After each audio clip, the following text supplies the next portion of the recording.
Dans les 50 prochaines années, la Chine et les États-Unis doivent trouver la bonne manière de coexister et la bonne coopération entre la Chine et les États-Unis contribuera certainement au bien-être des populations mondiales. La Chine a toujours envisagé les relations sino-américaines sous l'angle du bien-être mondial. Cependant, le problème réside dans le fait que les forces destructrices perturbent toujours les relations sino-américaines, poussant constamment ces deux pays au bord du danger, créant des tensions régionales et permettant aux forces mondiales dangereuses de s'agiter, par exemple la crise en Ukraine ou encore le conflit israélo-palestinien.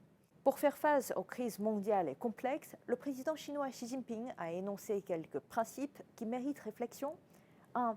Il n'y a pas de gagnant dans les conflits et des guerres. 2. Des problèmes complexes n'ont pas de solution simple. Et 3. Les confrontations entre les grandes puissances sont à éviter. Comprendre les trois principes, c'est aussi comprendre pourquoi la Chine se tient toujours du côté de la paix et encourage le dialogue et s'oppose à une nouvelle guerre froide.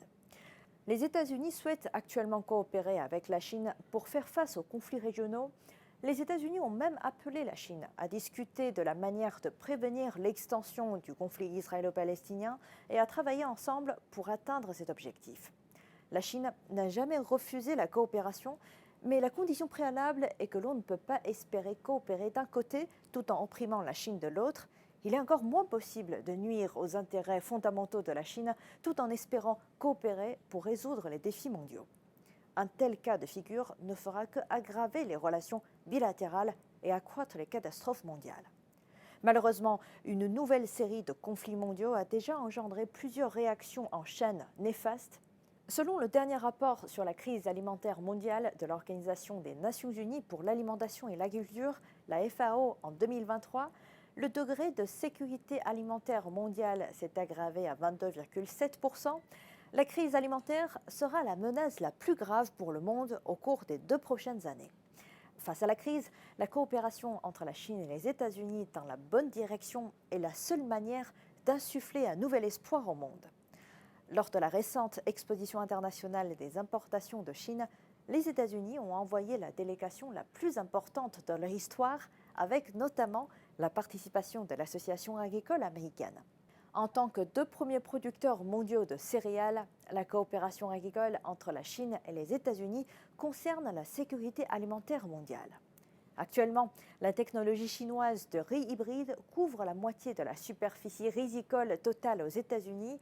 Et en plus des États-Unis, le riz hybride chinois est cultivé dans près de 70 pays, augmentant la production mondiale de céréales de 150 millions de tonnes, quantité suffisante pour nourrir 400 à 500 millions de personnes supplémentaires.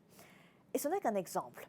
L'histoire a prouvé qu'ensemble, les États-Unis et la Chine pouvaient accomplir de nombreux travaux bénéfiques pour le monde, que ce soit dans la lutte contre le terrorisme, la gestion de la crise financière, la promotion de l'accord de Paris pour le climat ou encore la résolution des problèmes au Moyen-Orient. La Chine et les États-Unis représentent plus d'un tiers de l'économie mondiale, près d'un quart de la population mondiale et environ 1/5 du commerce mondial. Et les liens entre la Chine et les États-Unis sont profonds et étendus.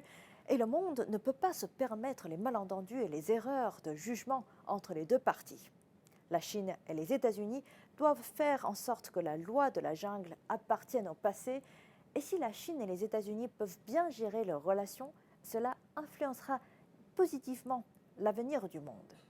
Et c'est la question cruciale du siècle à laquelle les deux pays doivent répondre, d'autant plus que le monde entier attend que les États-Unis fassent le bon choix.